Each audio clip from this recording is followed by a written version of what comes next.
ہمیں آپ کو بتانے کی ضرورت نہیں ہے، اس وقت ملک خونخوار بارشوں کی زد میں ہے۔ یہ غیر معمولی بارشیں اب ہماری قسمت کا حصہ بن گئی ہیں۔ اگر آپ اعداد و شمار دیکھیں تو اس بھیانک تصویر کا اعدادی اور بصری زاویہ آپ کو نظر آئے گا۔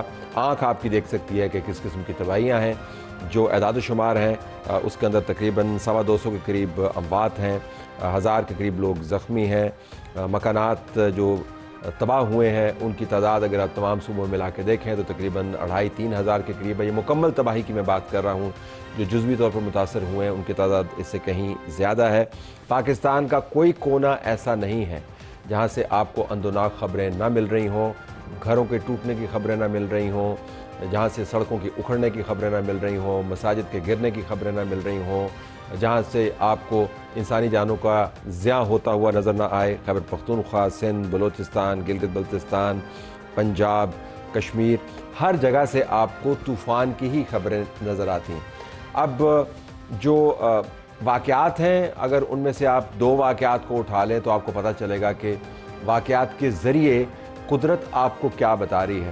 اس وقت جو آپ فوٹیج دیکھ رہی ہیں یہ چلاس کے مقام کے اوپر گلگت بلتستان میں جو واقعہ ہوا، ابھی تک کی جو اطلاعات ہیں 300 افراد کو اس بدترین معاملے کے اندر سے نکالا گیا جب گاڑیاں پھنس گئیں۔ ابھی تک سینکڑوں گاڑیاں وہاں پر ٹریپڈ ہیں۔ جو نقصان وہاں پر ہوا جانی، اس کے اندر 5 اموات کنفرمڈ ہیں۔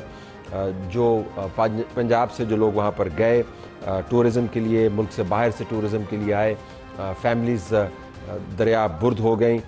جو باقی سیاح ہیں وہ ریلوں میں بہہ گئے۔ بہت سارے لوگ جو ہیں وہ ابھی تک لاپتہ ہیں اور کچھ پتہ نہیں ہے کتنی گاڑیاں مزید ملبے کے نیچے دبی ہوئی ہیں۔ تو یہ ایک آپ کو تصویر نظر آتی ہے کہ اجتماعی طور پر پاکستان کس قسم کی خونخوار کیفیت سے دوچار ہے، اور اس کا تعلق براہ راست موسمی کیفیت سے ہے۔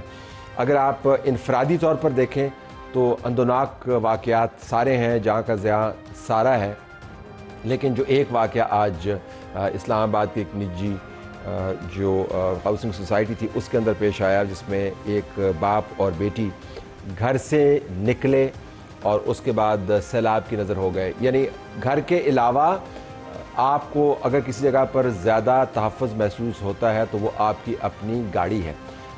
گھر کے علاوہ اگر آپ کو کہیں پر زیادہ تحفظ محسوس ہوتا ہے تو گھر کے فوراً بعد آپ کی اپنی سڑک ہے۔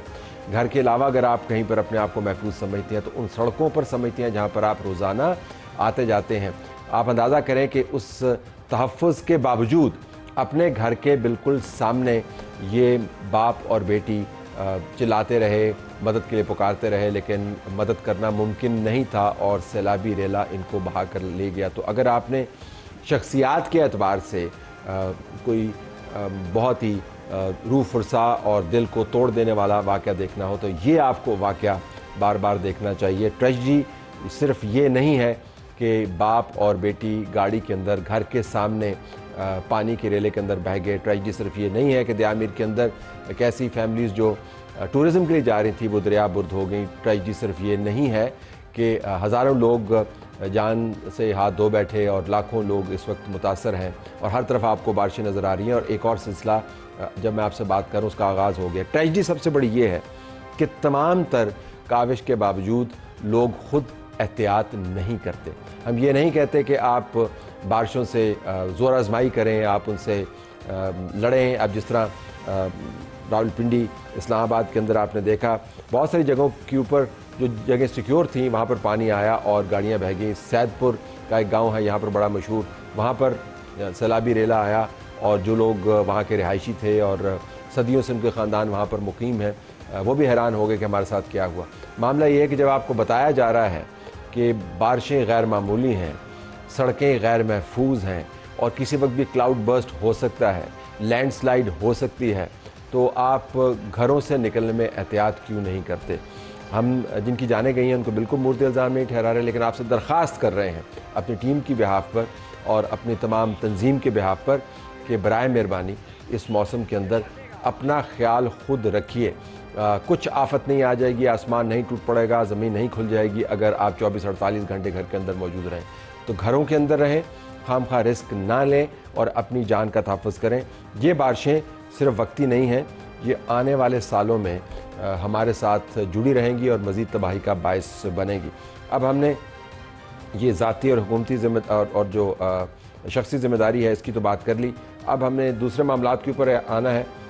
ہم آپ کو لیے چلتے ہیں لاہور، جہاں سے ہمارے پاس کاروباری دنیا کے دو نمائندگان موجود ہیں جو ہم سے بات کریں گے۔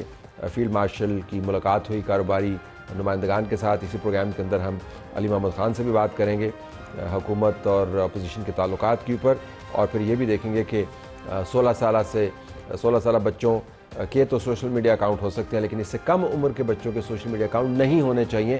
سینٹ کے اندر ایک بل آیا، لیکن جو بڑی سٹوری اب ہم آپ کے سامنے رکھنا چاہتے ہیں وہ ہے کاروباری برادری کے نمائندگان کی field marshal general Asim Munir کے ساتھ ملاقات۔ ہمارے پاس دو نمائندگان موجود ہیں جس ملاقات میں بھی موجود تھے۔ کامران ارشد صاحب جو چیئرمین ایپٹما ہے، کامران صاحب آپ کا بہت شکریہ، آپ نے ہمیں جوائن کیا، اور میاں ابو ذر شاد صاحب جو صدر ہیں Lahore chamber of commerce industry. میاں صاحب آپ کا بھی بہت شکریہ، آپ نے ہمیں جوائن کیا۔